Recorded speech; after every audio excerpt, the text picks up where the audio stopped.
I'm back again. Part two of my discussions, the current global scenario. In part one, we discussed a lot about risk management and few associated documents like the risk appetite, the process for risk management, and the output of risk management, that is risk register. We'll talk a little more today. Few other documents which are very important, but I have found during my audits those missing even if the organization had about 10-15 years of journey on BCM, or even if they were certified.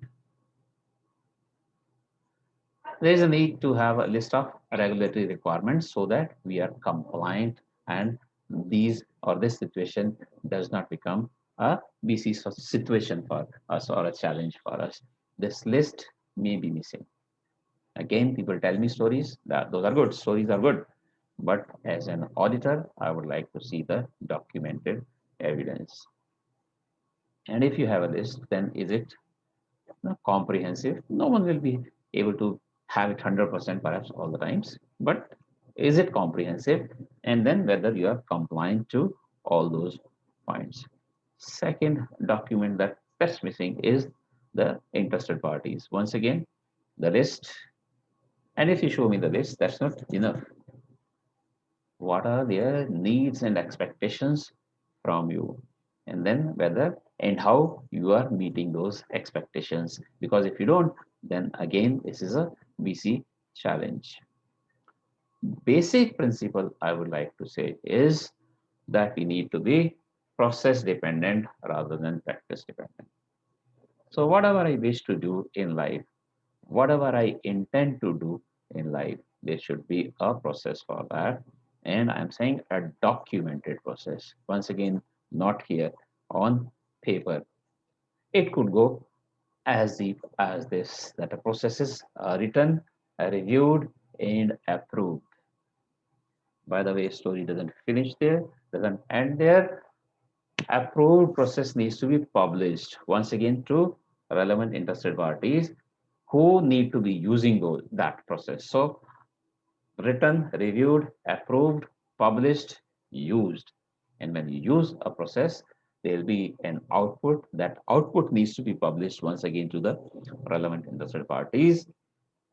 Once the output is used, for example, we are talking of the risk appetite value. Even if it's value, this value known to me, then what to do, it needs to be used. This output, this value, again, take example of risk appetite, needs to be reviewed over a period, regular intervals. What is that regularity? You can define for yourself. Generally, once in a year is good practice and updated if required after that based on that review. Finally, even this process that you started with, that needs to be reviewed and updated if required. And there are some myths, they have been just looking at the time available to us, touching upon only two. In the past, many organizations would have ITDR plan in place and they would believe that they had BCM in place.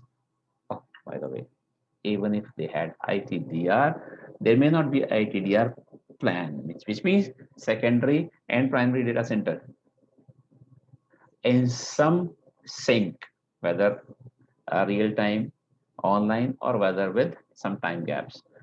ITDR is in place, not necessarily the plan, that would be a gap, but the organizations would believe they had PCM, which is not correct. ITDR is important, no doubt about it, but ITDR is only a portion of BCM. BCM is much more than that. Actually speaking, truly speaking, IT and building facilities question is very easy. Just switch off, switch on. You can't do that with people. And I will keep repeating, this is all about people. We must understand human psychology and we must work according to that. The new myth that is being generated is, or that has been generated is that COVID-19 pandemic is equal to BCM. We have managed COVID-19, most likely working from home, and that means it's BCM. Going up to an extent, a client told us, Daman, Stop this implementation, BCM implementation that you had been doing for us, because now work from home is the answer. It has been tried and tested now.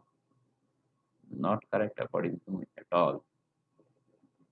With this example of COVID-19, I would like to spend perhaps next 3-4 minutes on this diagram. And on this, we can spend one day also. Quickly looking into this, what I mean to show is generally most of us would go one step deep. I identify fire is a possible risk for me, so I do the mitigation, the detection system, and the sprinkler system, and I keep quiet. We need to look at the effectiveness of controls. Again, this concept was in place, but how many of us did that? That is questionable, and how deep. I'm attempting to show the depth here. Assume the risk was COVID-19 pandemic when it started about 8-9 months ago. Mitigation done by the governments, lockdowns announced, which would create or which created another risk. One risk managed, and that gives rise to another risk, loss of business of or livelihoods. Again, a mitigation put in place, mostly not by the governments, now by the corporations, work from home. So easy. That could have given rise to multiple risks. If you see this loss list, I can make about 10 more here in this list. Physical security and information security, there is no match what we have, can have in office and what we have at home. So information security, again, that is managed with the help of code of conduct or NDA, which in many organizations again would have been signed years and years ago. So a refresh would be required. Some other automated controls could be put, perhaps were put in place, and there would be a need to change policies. I'll touch upon this little later. Another risk, working from home. It's not so easy. Fatigue, stress levels. Some countries, like Western world, we know that the cases of home violence have gone up. Number of divorces have gone up. Some other people saying, Daman, I'm stressed. Legality. If you allow me to work from home, my home becomes the extension of the office, and all rules and regulations and policies applicable in office become applicable at my home, and we may not do good on compliance. Going up to an extent of saying, a CEO admitted, Daman, you are right. Perhaps we have been working from home illegally. This is where it gets linked with your existing policies also, including look at insurance policies as well. Another risk associated with work from home, which was, by the way, a mitigation for another risk, is sedimentary lifestyle as well. Second activity linked with COVID-19 pandemic is return to office when offices started opening up. That would give rise to a risk, which is virus spread due to proximity, managed by safe separation distance. But that would give rise to another risk, which is reduced manpower in the office, which means your effectiveness of the control has reduced. Another activity linked with COVID-19 pandemic is quarantine, giving rise to a risk virus spread through surfaces. Mitigation, increased sanitization, as simple as that. But the risk associated with that is their costs of doing business go up. How do you mitigate that? Increased cost of your products and services up. But that is a risk once again of reduced profits. Second risk associated with quarantine is loss of productivity. Manage increased cost of your products and services, which is once again resulting into a risk of reduced profits. The third one is very important, by the way. So increased medical costs is a risk you mitigate. I'm not sure I'm putting a question mark with respect to insurance, whether your insurance covers it and covers it to what extent. Risk associated with that is we say the moment you are either suspect or positive needs to be quarantined. Does that mean working from home for 15 days? My expectation is no working from home. I'm sick. So who pays for these 15 days of leave? Big question. Quickly do an estimation.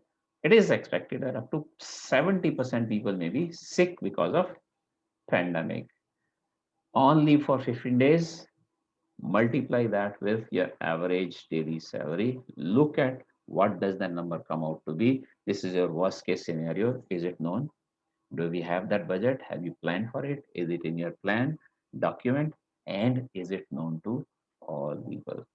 So this is how we can go quite deep, and we need to keep this in mind. And based on this, once again, I say COVID-19 pandemic is not VCM.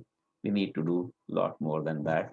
With this, I come to end of part two, and I'll meet you once again in part three. Thank you very much.